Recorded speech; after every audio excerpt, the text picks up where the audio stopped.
Hey there everyone, what's up? Back today with another impressions video.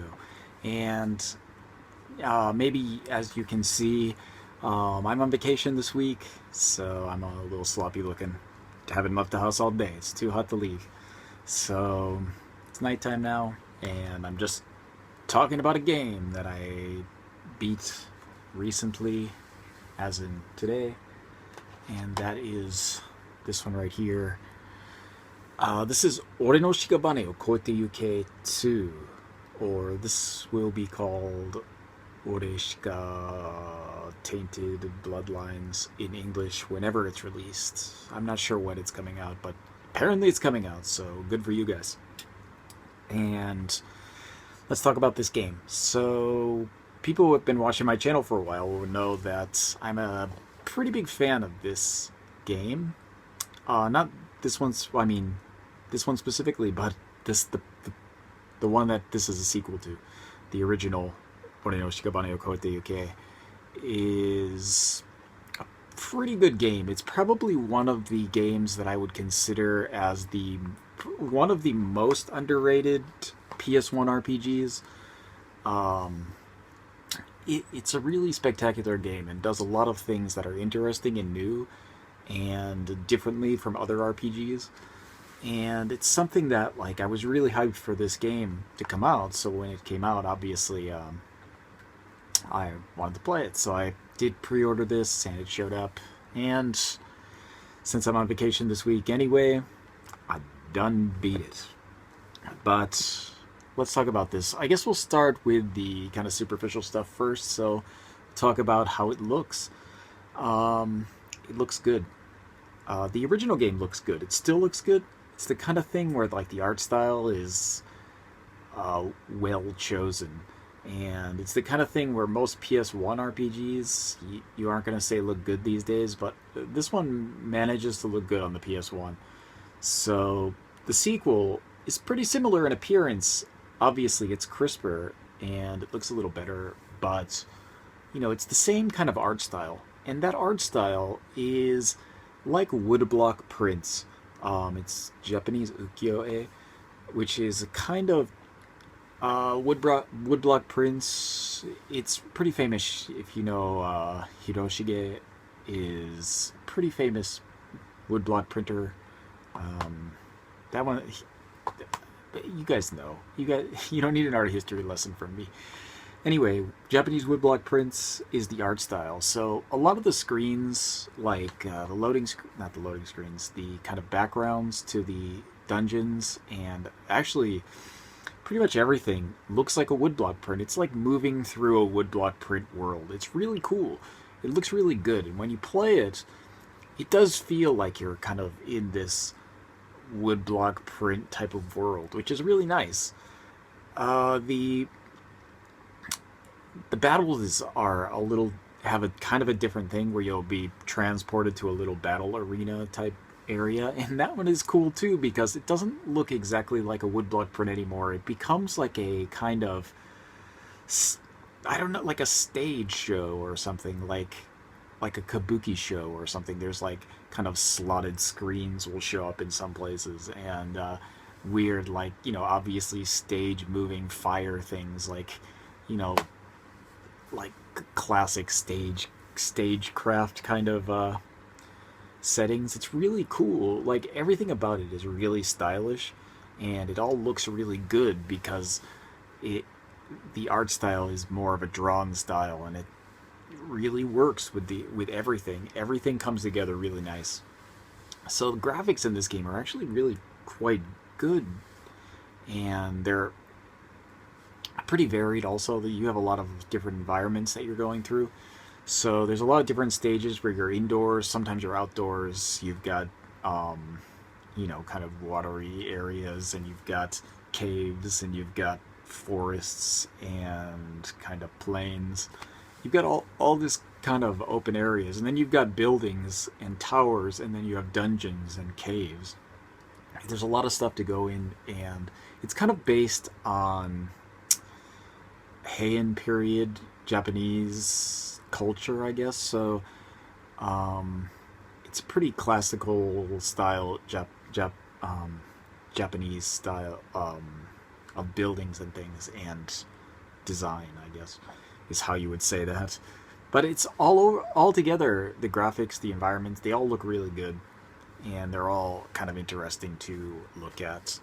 The environments themselves, though, like the stages, are pretty cool. There's a lot of different kind of places you can go. There's like a cat temple where there's all like cats roaming around, sitting on tables and kind of doing cat things. It's like a top list of YouTube recommendation videos in game form, just watching cats do ridiculous things. And there's like a kind of fire cave and stuff like that. But they're all designed really well. So like the cat temple is kind of like a maze where you have to open a lot of doors and go through all these kind of, there's like litter sandbox type things that you can fall through to get to other parts of the stage. It's pretty interesting. But all of the stages are like that. Usually they require a certain key to get to certain areas, or maybe there's some kind of like, hidden paths you can find.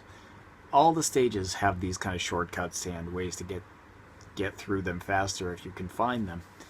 And it's important in the game to do that because there's a time limit on everything.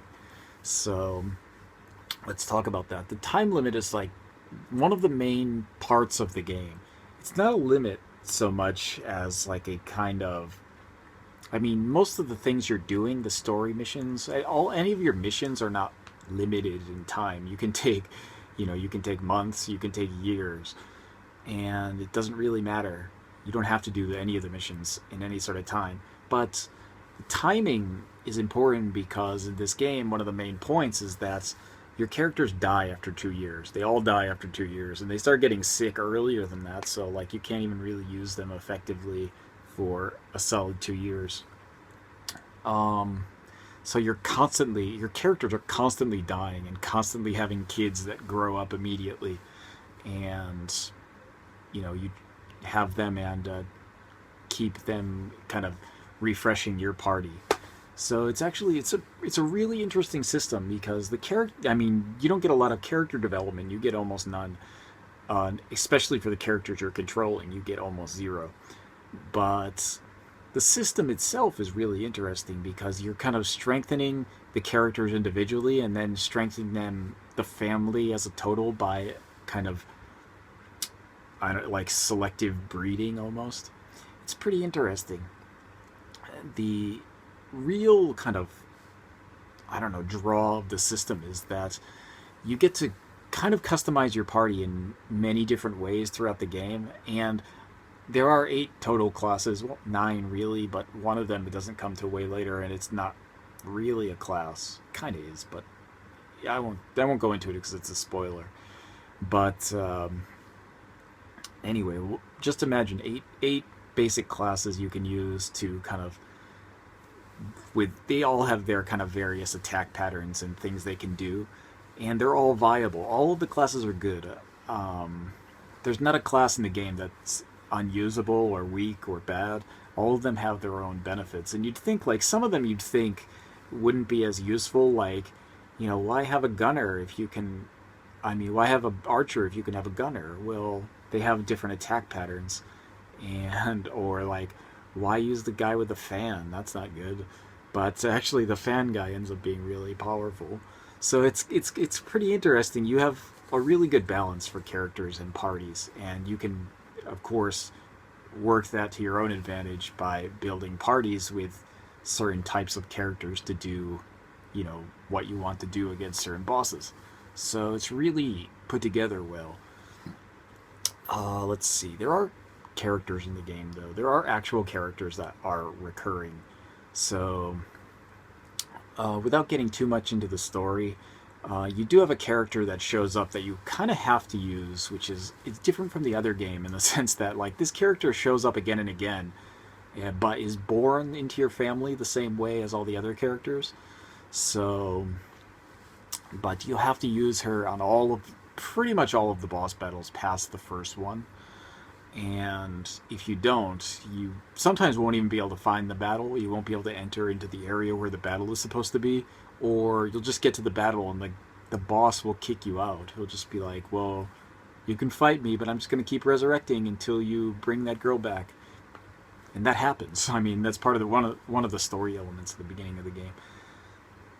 So, but the characters, you also have a kind of main character who is kind of like your family's caretaker or whatever, handles the house and all the kind of business aspects of the game. And there are kind of uh, town simulation aspects, not in the sense like Animal Crossing where you have to run around and like, you know, fish and do, you know, grow crops or something, but it's more like you just build up the town by giving money to various shops, and by doing that, the more people will move into the town. You'll get more taxes or more money for certain things, and then the shops will start selling better items, and they'll start developing.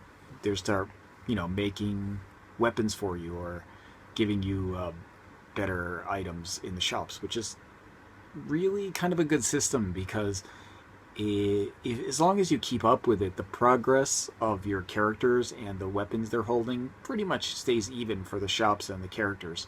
So it's a pretty good system that doesn't rely on kind of something artificial, like suddenly the shops start having better weapons for no apparent reason, like how most RPGs kind of work. Um, but yeah, there are a lot of ways you can play the game. So you will get a lot of weapons. There's a lot of different types and a lot of different weapons and special effects, and armor is the same way. But generally for the weapons, there's a way to make special weapons in this game, and it's pretty cool in that you can make these kind of specialty weapons made that have effects, and they grow in strength with the characters. So you'll find a character who gets the special weapon will, when they level up, the weapon will sometimes level up.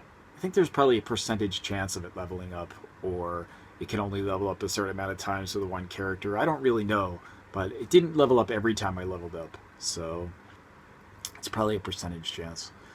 But as you know, the characters die every 2 years, but you can kind of will those items to the next person who has the same class, and once you start using the item, it'll continue to level up just like the generations of the family. So you'll find that those are expensive, but you want to get them as soon as you can in the game because, I mean, as soon as you have the option, it's the best to get it because, you know, the earlier you start growing it, the stronger it'll be at the end of the game.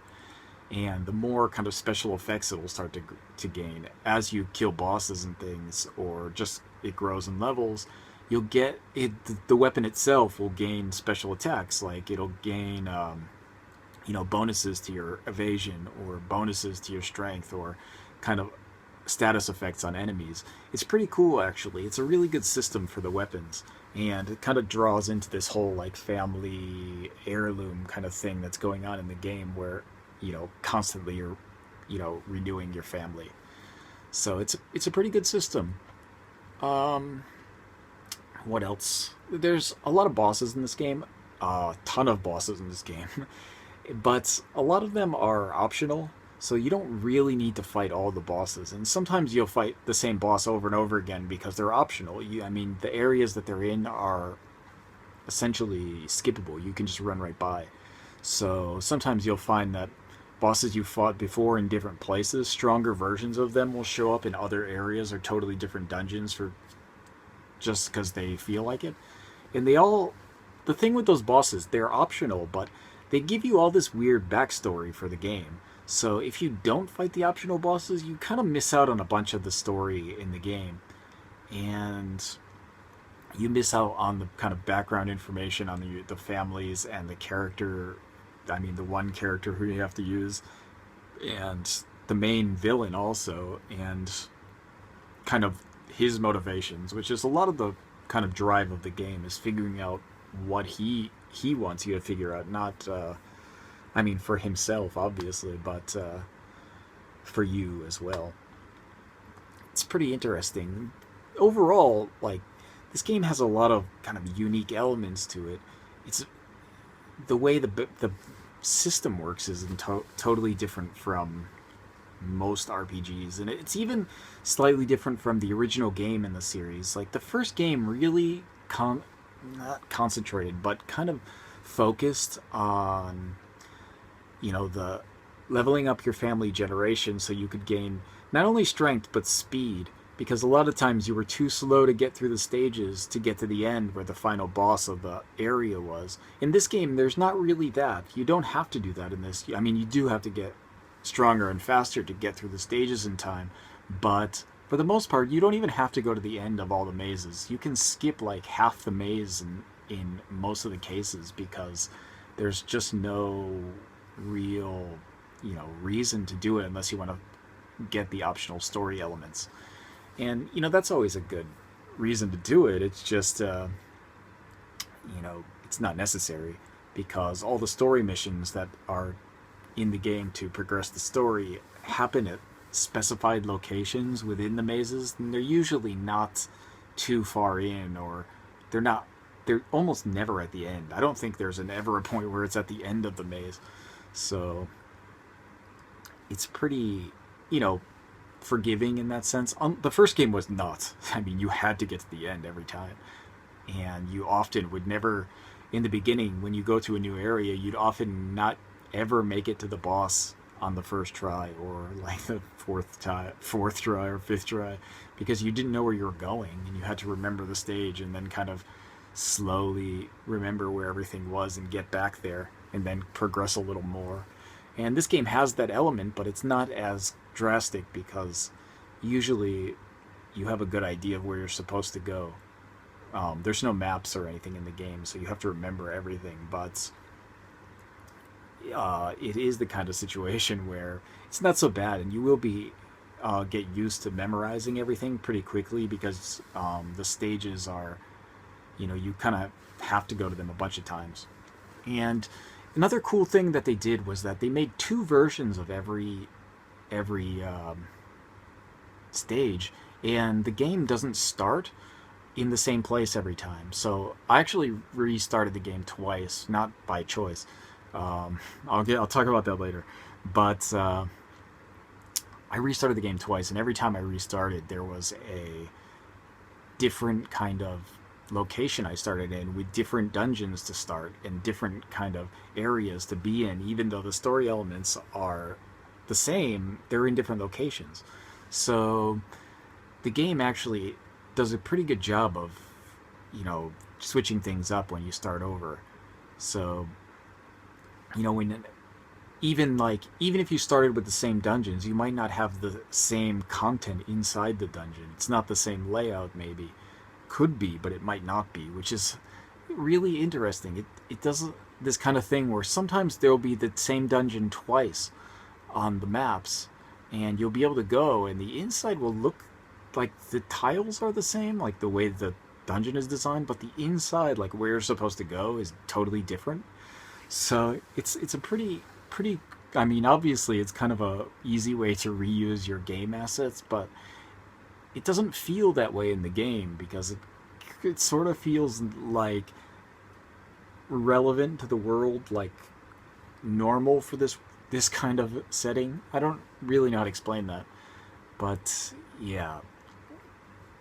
Beyond that, the bosses they start out pretty easy, and as you go through the story, the demons in the levels all get stronger and stronger. So of course the bosses all get stronger and stronger.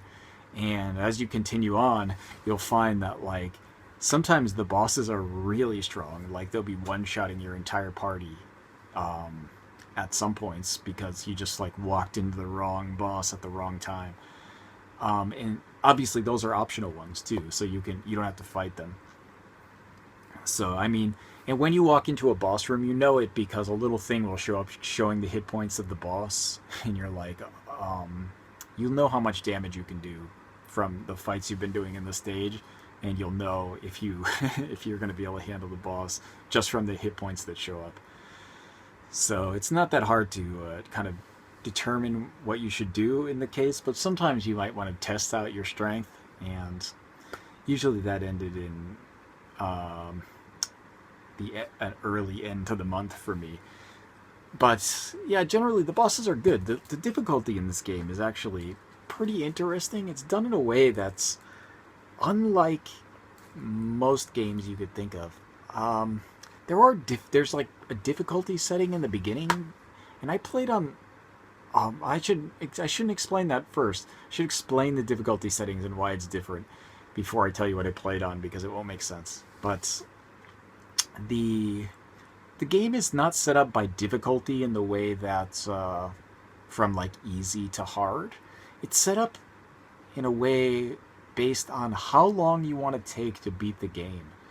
And that's, it's pretty strange because like the lowest setting is like 30 hours. Here it is. You get, you know, twice as much experience or and more money or something like that. But even the description in the game for that setting is like, yeah, it's faster to get through the game, but it doesn't mean it's easy. It's not easy on this setting. It's just faster. And then like the second setting is like, well, this is the probably base setting, so if you've never played the game before, you should play on this one.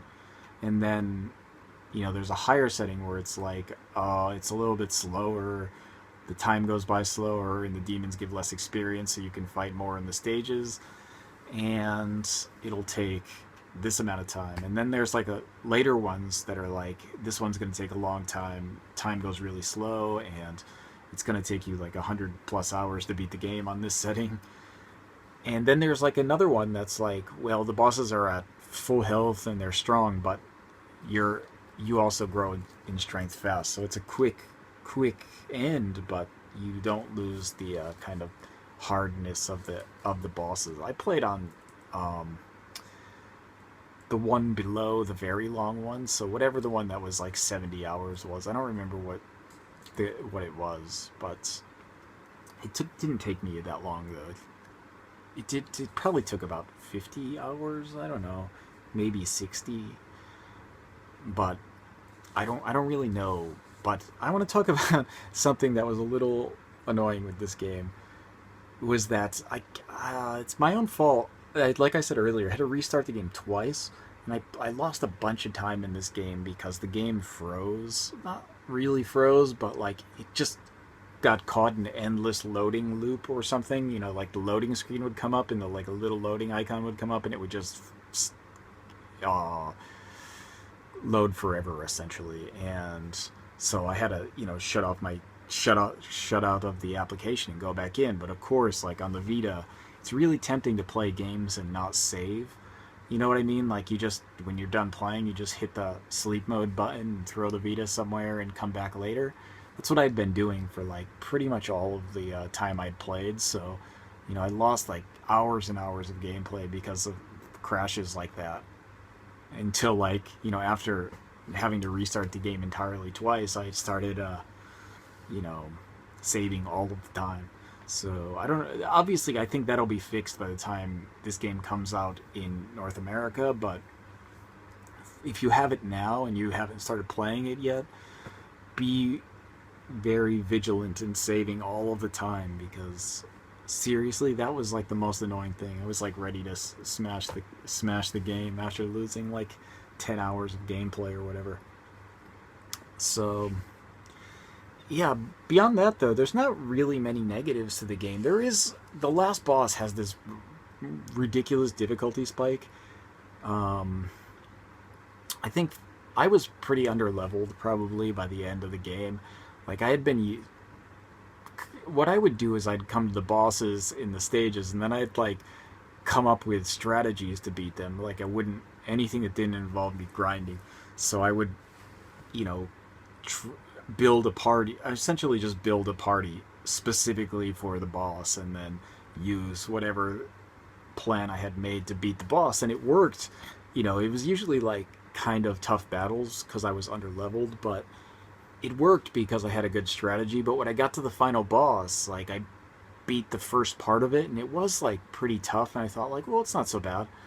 And then like the second part came out and just annihilated me. Like there was no chance. Like I couldn't survive anything. I couldn't survive like the base hit from the boss while blocking. Like the blocking will take away some of the damage, but I couldn't survive even that. So I had to like go out of the out of the last boss area and keep like raising my generations a bunch of times, which it didn't really take that long, but it probably took about, I don't know, a couple extra hours of gameplay after that just to get like to the probably required level for beating the boss. But yeah, I had to really go into the final boss battle with like a solid plan, and like I had to reformulate the plan after after doing the battle, because like halfway through it starts to change and you're just like, oh, I have no contingency for this because I didn't know it was going to happen. So there was a kind of a big difficulty spike at the end that might be frustrating for some people. It was like, it's the kind of thing I like in a game. I like when there's like a horrifyingly strong boss. That's makes me feel like I've accomplished something in the game when I win. So that's not a downside, but for me it's not. But I think a lot of people might get to it and just be like, I can't do this, I'm gonna give up, because it is the kind of thing where you get there and you think you're almost over, and then you realize like, I'm nowhere near strong enough to fight this thing. But yeah, that's about it though.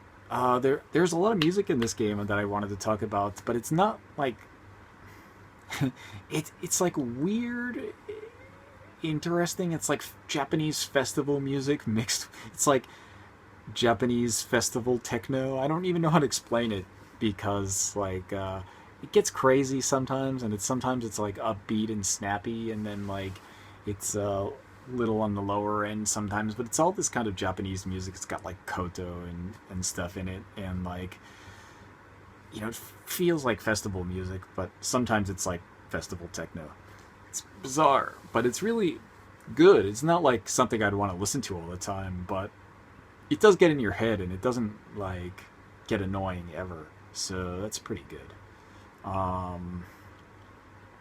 Yeah, that's about it though. I think that's pretty much everything. I think I covered most of the stuff I wanted to talk about. There are some other elements to the game where you can like do trading of characters and weapons. Like, I don't know how it works. You can instead of like breeding with gods, you can breed with other people in other cities. Like, there's other families that you can kind of like make a deal with. So like, you spend a bunch of money and you choose one of their people, and you can like have a kid with them that'll join your party immediately, which is pretty good actually, because it makes the game like a little bit faster in terms of leveling up. Instead of like grinding and grinding away, you can just kind of get money really quickly, and then go find some families in the like higher level areas, and just try and find their strongest member and make kids with them a bunch of times, and hope that you get some good ones. So it does make things a bit faster, and like in the meantime you can save up your points to have kids with the gods who are much stronger in the end. And that's kind of how I leveled up at the end when I was going towards the boss, because I was just like, I'm not going to grind forever. That seems counterproductive. So overall, it's a pretty good game. I have very little to complain about, and I enjoyed my time with it, and it is really unique. The